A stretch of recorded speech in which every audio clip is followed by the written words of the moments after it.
জয়পুরহাটের আক্কেলপুর উপজেলা তিলেকপুর হামলায় যে ফুটবল ম্যাচ অনুষ্ঠিত হতে যাচ্ছিল সেটি বন্ধ হওয়ার পরে সারা দেশে কিন্তু আলোচিত হয়।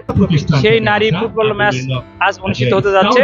এই তিলেকপুর উচ্চ বিদ্যালয় মাঠে এই ফুটবল ম্যাচের উদ্বোধন করেন জেলা প্রশাসক আফরোজা আক্তার চৌধুরী এবং উপস্থিত ছিলেন জেলা পুলিশ সুপার আব্দুল ওয়াহাব এবং রাজশাহী বিভাগীয় বিএনপির সহ সাংগঠনিক সম্পাদক ওবায়দুর রহমান চন্দন সহ স্থানীয় নেতৃবৃন্দ। আমি রয়েছি তিলেকপুর উচ্চ বিদ্যালয় মাঠে। এখানে কিন্তু নারী পুরুষ উভয় কিন্তু শত শত হাজার হাজার দর্শক কিন্তু রয়েছেন। তাদের উপস্থিতিতে কিন্তু এই ফুটবল ম্যাচ অনুষ্ঠিত হতে যাচ্ছে। আপনাদের একটি বিষয় জানিয়ে রাখি, গত 29শে জানুয়ারি স্থানীয় টি স্টার ক্লাবের আয়োজনে এখানে একটি ফুটবল ম্যাচ অনুষ্ঠিত হতে যাচ্ছিল। যমুনা রাইস কুকারে আছে 3-in-1 function. Jamuna rice cooker, smart রান্নায় আধুনিক জীবন।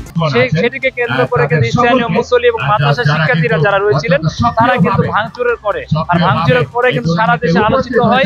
আলোচিত হওয়ার পরে কিন্তু সে ফুটবল ম্যাচ বন্ধ ছিল। অনেক টুর্নামেন্ট চালিয়েছি এবং এই তিলেকপুর মাঠেও কিন্তু আমাদের মেয়েদের ছেলেদের অনেক ধরনের খেলা পরিচালনা হয়েছে এবং মেয়েদের কাবাডি ফুটবলও এখানে পরিচালনা হয়েছে।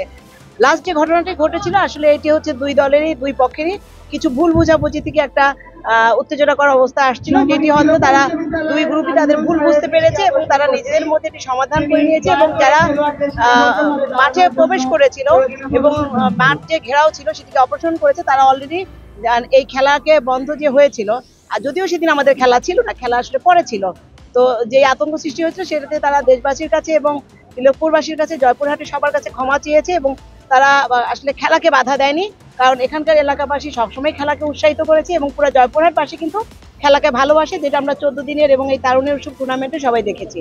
তিলেকপুর হাই স্কুল মাঠে প্রমিলা ফুটবল ম্যাচের আয়োজন করা হয়েছে সুন্দর একটি পরিবেশে। এইভাবে যেন শুধু প্রমিলা ফুটবল না, ছেলে ফুটবলকেও আমাদের বাংলাদেশ টিমকে এগিয়ে নিয়ে যেতে হবে। অলরেডি আমাদের বাংলাদেশে প্রমিলা ফুটবল অনেক এগিয়ে আছে ফুটবলের দিক দিয়ে। সেই ফুটবল ম্যাচ উপজেলা প্রশাসন আয়োজন করে আজ এই নারী ফুটবল প্রীতি ম্যাচে কিন্তু দুটি দল অংশগ্রহণ করছে। একটি হলো ঢাকা জেলা দল এবং জয়পুরহাট জেলা দল। এই দুই দলের যে খেলা অনুষ্ঠিত হতে যাচ্ছে এটি কিন্তু দেখার জন্য হাজার হাজার দর্শক নারী পুরুষ তারা কিন্তু মাঠের চতুর্দিকে কিন্তু অবস্থান করছে এবং খেলা উপভোগ করছে।